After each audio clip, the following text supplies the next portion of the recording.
O mga engkanto sa Bansilay, inaaresto ka kayo sa pagpatay sa mga tao.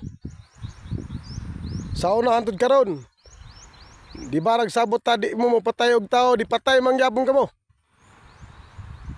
Ginapos ka mo sa ngalan sa pulong ni Jesus. Di na pwede ninyo bang dagdagon ng mga tao. Ako mismo nagsabot na tawa mo ni tunong sa sabot.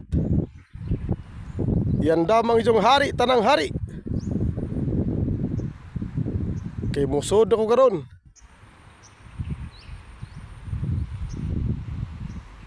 Tanan imo mga gwardya na, halas ba na ugon sa para.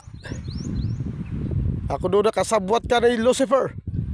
Nagkasinabot ka mo para lipunon ni mo mga tao.